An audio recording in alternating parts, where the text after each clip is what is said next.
सभी साथियों को हरतालिका तीज व्रत की बहुत बहुत शुभकामनाएं। हरतालिका तीज व्रत के दिन माता पार्वती ने भगवान शिव को पति रूप में पाने के लिए कठोर तपस्या की थी। उनकी सहेलियों ने उन्हें उनके घर से हर लिया और जंगल में ले जाकर कठोर व्रत करने में मदद की। उनकी तपस्या से प्रसन्न होकर भगवान शिव ने उन्हें पत्नी रूप में स्वीकार किया। महिलाएं निर्जला उपवास बिना भोजन और पानी के रखती हैं। सुबह शाम भगवान शिव और माता पार्वती की पूजा होती है। पूजा में भगवान शिव पार्वती की मिट्टी या बालू की प्रतिमा बनाकर पूजन किया जाता है। महिलाएं सज धज कर सुहाग की सामग्रियां सिंदूर, चूड़ी, बिंदी, मेहंदी धारण करती हैं। सुहागिन स्त्रियां पति की दीर्घायु और अविवाहित कन्याएं अच्छे पति की प्राप्ति के लिए व्रत करती हैं। इसे सौभाग्य और पति की लंबी उम्र का व्रत माना जाता है। यह व्रत विवाहित स्त्रियों के लिए करवा चौथ जैसा ही महत्वपूर्ण है। आध्यात्मिक रूप से यह धैर्य, समर्पण और तपस्या का प्रतीक है। साथियों, शास्त्रों में उल्लेख है, जो भक्त हरतालिका तीज व्रत की कथा श्रद्धा पूर्वक सुनता है उसे वही फल प्राप्त होता है जो कठिन तप और पूजा पाठ से मिलता है। साथियों, कथा को अंत तक अवश्य सुने, क्योंकि कौन जाने यही हरतालिका तीज व्रत आपकी किस्मत, आपके जीवन की दिशा बदल दे। और हाँ, वीडियो के बिल्कुल अंत में माँ आदिशक्ति की महत्वपूर्ण दिव्य वाणी दी गई है। उसे सुनना आपके आत्मिक उत्थान के लिए अत्यंत आवश्यक है। अब प्रारंभ करते हैं हरतालिका तीज व्रत की यह दिव्य कथा। बहुत समय पहले की बात है। एक सुदूर गांव था जहां की गलियां धूल भरी थीं और खेत सूर्य की तपिश में चमकते थे। दिन अपनी गति से बीतते थे और रातें अपनी चुप्पी में गहरे रहस्य समेटे रहती थीं। इसी गांव में एक युवती रहती थी जिसका नाम सावित्री था। वह जितनी सुंदर थी, उसका हृदय उतना ही निर्मल और पवित्र था। उसकी आंखें अक्सर एक अनकही आशा से चमकती थीं, मानो वह जीवन से कुछ अद्भुत और असाधारण की प्रतीक्षा कर रही हो। 18 वर्ष के उम्र में ही उसका विवाह एक ऐसे युवक से हुआ जिसे गांव वाले सुंदर कहते थे, पर जिसका स्वभाव करवाहट और अवहेलना से भरा था। सावित्री ने अपने मन में हजारों सपने संजोए थे। एक प्रेममय घर, एक सम्मानजनक साथी, हंसी खुशी से भरा जीवन। लेकिन वे सपने बहुत जल्दी धुंधलाने लगे। उसका पति रमेश दिन भर काम के बहाने बाहर रहता और रात को लौटकर कलह, शब्दों के तीखे बाण और कभी कभी तो मौन की बर्फीली दीवारें ही देता। मैं तुमसे संतुष्ट नहीं हूं, यह वो वाक्य था जो रमेश के होंठों से अक्सर फिसलता और हर बार सावित्री के हृदय को छलनी कर जाता। वह अपनी हर कमी को दूर करने की कोशिश करती, हर संभव तरीके से उसे प्रसन्न रखने का यत्न करती, पर रमेश की आंखों में सदैव एक खालीपन और असंतोष ही रहता था। बारिश की रातें जब झोपड़ी की छत से पानी की बूंदें टपकती, सावित्री अक्सर अकेले में सिसकती। उसके आंसू गर्म होते पर हृदय बर्फ सा ठंडा पड़ जाता। क्या यही मेरा भाग्य है माता? वह सितारों से पूछती, जो उसकी झोपड़ी की टूटी छत से झांकते थे। क्या मैंने ऐसा क्या पाप किया है कि मुझे बार बार यह दुख झेलना पड़ रहा है? रमेश एक दिन अचानक उसे छोड़कर चला गया, बिना कोई कारण बताए, बिना कोई अलविदा कहे। सावित्री अकेली रह गई, गांव वालों की दया और फुसफुसाहटों के बीच। बेचारी, उसका तो भाग्य ही खराब है, औरतें कहती। कितनी भोली थी वो, इस रमेश ने उसे बर्बाद कर दिया। सावित्री ने उन बातों को सुना, पर अपने भीतर के दर्द को छुपाए रखा। उसकी आत्मा पर एक गहरा घाव था जो कभी भरने वाला नहीं था, ऐसा उसे लगता था। कई वर्ष बाद गांव के बुजुर्गों और शुभ चिंतकों के आग्रह पर उसने दूसरा विवाह किया। इस बार उसने सोचा, शायद मेरा भाग्य बदलेगा, शायद मुझे अब प्रेम मिलेगा, सम्मान मिलेगा। दूसरा पति सुरेश रमेश से बिल्कुल अलग था, शांत, गंभीर और मेहनती। सावित्री के हृदय में फिर से उम्मीद की कच्ची कोंपलें फूटने लगी थीं। उसने अपने पुराने अनुभवों को भुलाने की कोशिश की, अपने नए जीवन में रंग भरने का प्रयास किया, पर नियति को कुछ और ही मंजूर था। सुरेश का शांत स्वभाव जल्द ही एक आलसी और लापरवाह प्रवृत्ति में बदल गया।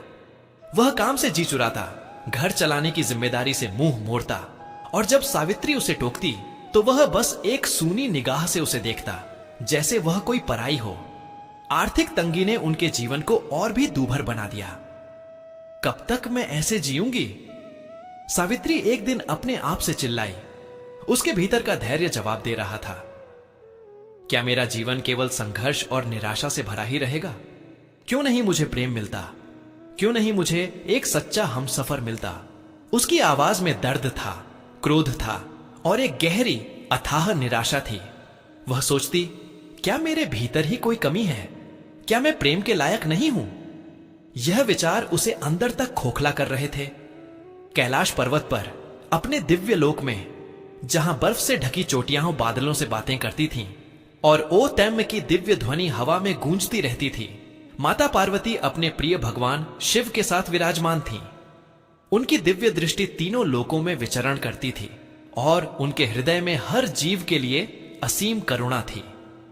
उन्होंने सावित्री के जीवन की इस वेदना को देखा।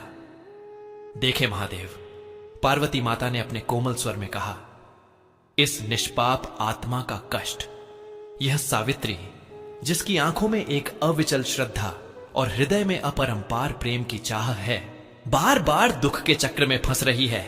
उसके आंसुओं ने मेरी आत्मा को छू लिया है। भगवान शिव ने अपनी आंखें खोली। एक शांत मुस्कान उनके ओंठों पर थी। देवी, उन्होंने उत्तर दिया, हर आत्मा अपने कर्मों के अनुसार फल भोगती है और हर कष्ट एक परीक्षा होती है। सावित्री का हृदय शुद्ध है और उसकी सहनशीलता अतुलनीय। वह अपनी परीक्षा के अंतिम पड़ाव पर है। पार्वती माता ने एक गहरी सांस ली। किंतु प्रभु, उसका साहस अब जवाब दे रहा है। उसकी आशा की लौ टिमटिमा रही है। मैं उस पर अपनी कृपा बरसाना चाहती हूं। उसे यह विश्वास दिलाना चाहती हूं कि उसका दुख व्यर्थ नहीं जाएगा। उनकी आंखों में एक मातृवता प्रेम और गहरी सहानुभूति थी। उन्होंने अपनी दिव्य ऊर्जा का एक कण सावित्री की ओर प्रवाहित किया, जो एक शीतल अदृश्य वायु के समान उस गांव तक पहुंचा और सावित्री के क्षत विक्षत हृदय को छू गया। सावित्री को लगा जैसे किसी अज्ञात शक्ति ने उसे ढांढस बंधाया हो। एक हल्की सी उम्मीद की किरण उसके अंधेरे मन में कौंध गई हो। यद्यपि वह इस दिव्य हस्तक्षेप से अनभिज्ञ थी, पर उसके भीतर एक नई धुंधली सी प्रेरणा ने जन्म लिया। शायद अभी भी कोई रास्ता है, उसने फुसफुसाया। शायद मुझे हार नहीं माननी चाहिए। समय बीतता गया। सावित्री का दूसरा विवाह भी सुखमय न रहा। सुरेश एक दिन बीमार पड़ा और कुछ ही महीनों में उसका निधन हो गया। सावित्री फिर अकेली रह गई, पर इस बार उसके भीतर एक अजीब सी शांति थी, या शायद थकावट। उसने विवाह से ही पूरी तरह से विश्वास खो दिया था। अब नहीं, उसने दृढ़ता से कहा, अब मैं किसी और रिश्ते में नहीं बंधूंगी। मेरा भाग्य ही ऐसा है। फिर आया हरतालिका तीज का पावन पर्व। गांव में चारों ओर उत्सव का माहौल था। रंगीन चूड़ियां खनक रही थीं, मेहंदी की खुशबू से हवा महक रही थी और स्त्रियां नए वस्त्रों में सज धज कर मंदिर की ओर जा रही थीं। सावित्री अपनी झोपड़ी के बाहर बैठी थी, उदास मन से यह सब देख रही थी। उसके मन में कोई उत्साह नहीं था। यह सब मेरे लिए नहीं है, उसने सोचा। मुझे क्या अधिकार है इन खुशियों में शामिल होने का? तभी पास से गुजरती दो सखियां बातें कर रही थीं। अरे सुनो, जानती हो पार्वती माता ने कैसे शिवजी को पाया? एक ने पूछा। दूसरी ने उत्सुकता से जवाब दिया, हां, मैंने सुना है। उन्होंने कठोर तपस्या की, निराहार रही और अपने प्रेम में इतनी सच्ची थीं कि स्वयं महादेव उनके पास खींचे चले आए। पहली ने जोरा, और यह हरतालिका तीज का व्रत, यह तो उन्हीं की आराधना का दिन है। जो स्त्री सच्चे मन से यह व्रत रखती है, उसे अखंड सौभाग्य और प्रेममय पति मिलता है। यह शब्द सावित्री के कानों में पड़े और एक बिजली सी कौंध गई उसके मन में। पार्वती माता ने शिवजी को पाया। कठोर तपस्या, सच्चे मन से व्रत। उसके भीतर एक सुप्त आशा फिर से जाग उठी, इस बार और भी प्रबल। उसके हृदय में एक नया उत्साह उमड़ पड़ा। क्या मैं भी ऐसा कर सकती हूं? उसने खुद से पूछा। क्या मुझे भी एक सच्चा प्रेम मिल सकता है? क्या माता पार्वती मेरी भी सुनेंगे? उसकी आंखों में आंसू भर आए, पर इस बार वे दुख के नहीं, बल्कि एक नई पवित्र आशा के आंसू थे। उसने तुरंत निर्णय लिया, हां, मैं यह व्रत रखूंगी। मैं माता पार्वती की आराधना करूंगी। मेरे पास खोने के लिए है ही क्या? अगले ही पल सावित्री अपनी झोपड़ी के भीतर गई। उसने अपने साधारण साफ वस्त्र पहने, अपने आंगन से कुछ ताजे फूल तोड़े और एक छोटा सा दिया जलाया। उसके पास कोई भव्य प्रतिमा नहीं थी, बस एक पत्थर था जिस पर उसने सिंदूर लगाकर माता पार्वती का रूप दिया। वह उसके सामने बैठ गई। उसकी आंखों में एक अजीब सी चमक थी। यह चमक विश्वास की थी, समर्पण की थी। उसने निर्जला व्रत रखने का संकल्प लिया। पानी की एक बूंद भी नहीं, अन्न का एक दाना भी नहीं। यह व्रत शारीरिक रूप से बहुत कठिन था, खासकर उसके लिए जिसने जीवन में इतना कष्ट झेला था। पर इस बार उसका संकल्प अटल था। वह दर्द से नहीं बल्कि प्रेम और अटूट श्रद्धा से प्रेरित थी। पूरे दिन सावित्री ने उसी पत्थर रूपी प्रतिमा के सामने बैठकर माता पार्वती का नाम जपा, उनके गुणों का स्मरण किया। हे मां पार्वती, गौरी मां, आपने भी तो प्रियतम के लिए कितना कष्ट सहा था। आपने अपने तप से महादेव को पाया। मेरी भी सुनो मां, मैं भी प्रेम और सम्मान चाहती हूं। एक ऐसा साथी जो मेरे हृदय को समझे, जो मेरा सच्चा मित्र हो, जो जीवन भर मेरा साथ निभाए। उसकी प्रार्थनाएं शब्दों में नहीं थीं, बल्कि उसकी आत्मा की गहराइयों से निकल रही थीं। उसके आंसू लगातार बहते रहे। वे उसके दुख, उसकी निराशा और अब उसकी नई आस का मिश्रण थे। कैलाश पर माता पार्वती मुस्कुरा उठी। उन्होंने सावित्री को देखा, जो अपनी झोपड़ी के कोने में बैठी पूरे समर्पण से उनकी आराधना कर रही थी। सावित्री का चेहरा निस्तेज था, पर उसकी आत्मा की चमक अद्भुत थी।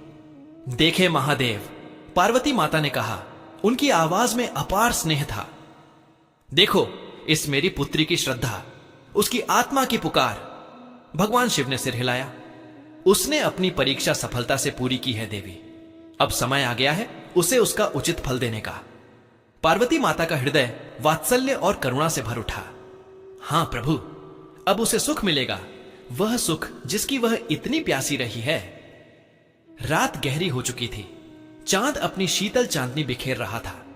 सावित्री व्रत और प्रार्थना से थककर उसी स्थान पर सो गई जहां वह बैठी थी। उसकी नींद गहरी थी, पर उसका मन शांत था, जैसा उसने बरसों से महसूस नहीं किया था। और फिर एक स्वप्न आया। उसके स्वप्न में एक अद्भुत प्रकाश फैला। जैसे ही प्रकाश की तीव्रता कम हुई, उसने देखा माता पार्वती स्वयं उसके सामने खड़ी थीं। उनका मुखमंडल शांत और दिव्य था। उनकी आंखों में असीम प्रेम और शांति थी। उनके वस्त्र स्वर्णिम आभा से चमक रहे थे और उनके हाथों में कमल का फूल था। सावित्री उन्हें देखकर विस्मय से भर गई।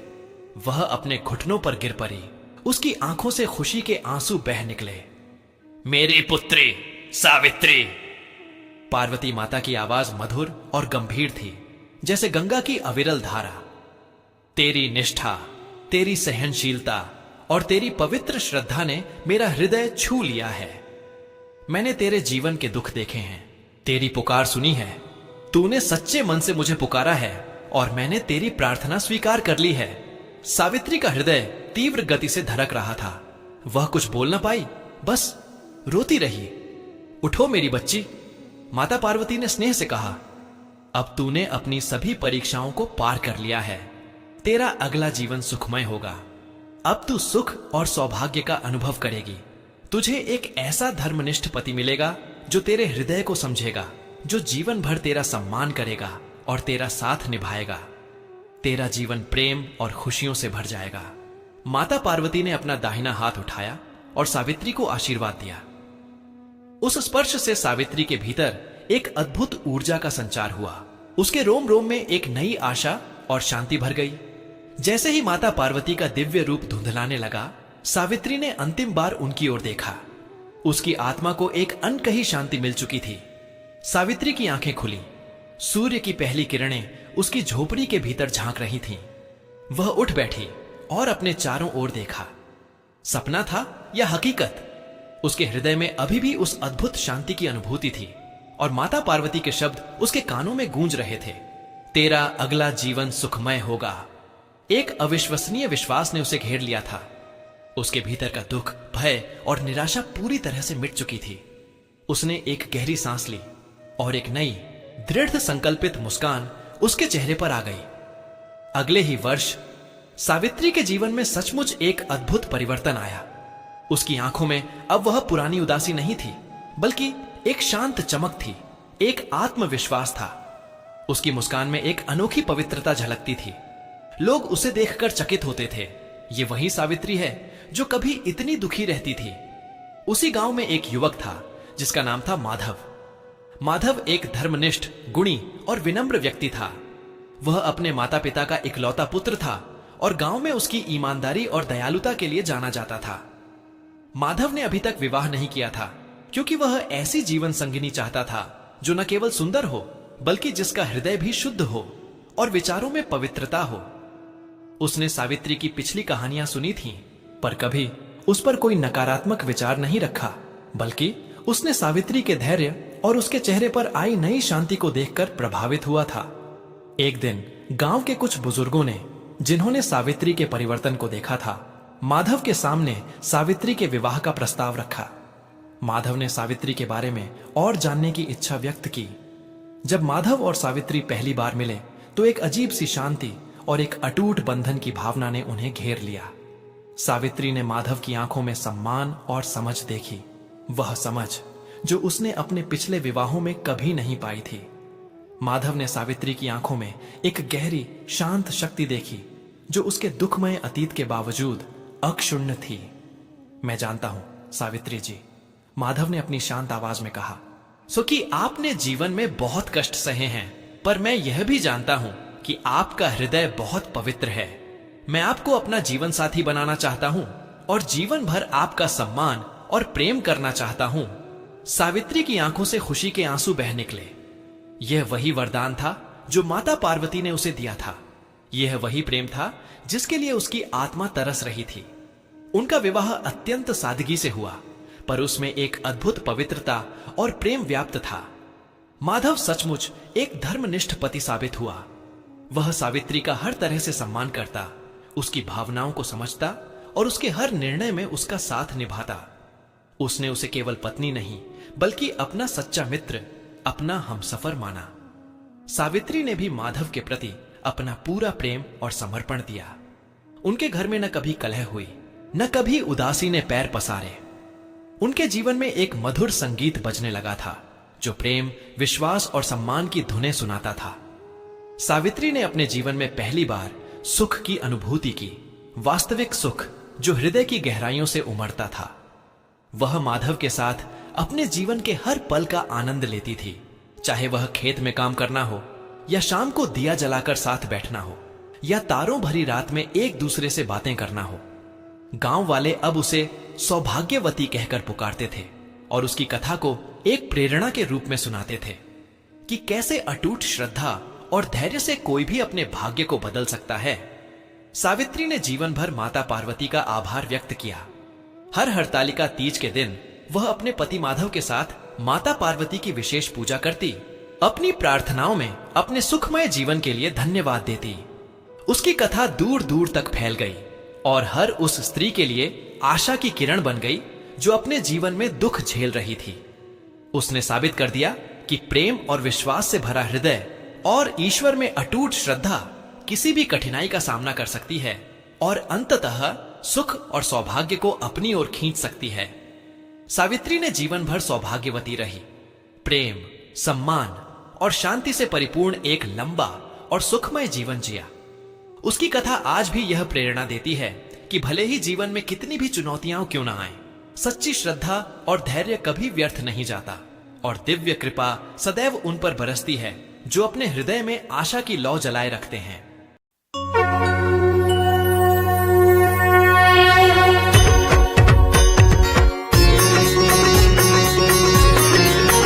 ओम जय पार्वती माता, मैया जय पार्वती माता। ब्रह्म सनातन देवी, ब्रह्म सनातन देवी, शुभ फल की दाता। ओम जय पार्वती माता। अरिकुल पद्म विनाशिनी, जय सेवक त्राता। मैया जय सेवक त्राता। जग जीवन जगदम्बा, जग जीवन जगदम्बा, पार्वती माता। सिंह का वाहन साजे, कुंडल है साधा, मैया कुंडल है साधा।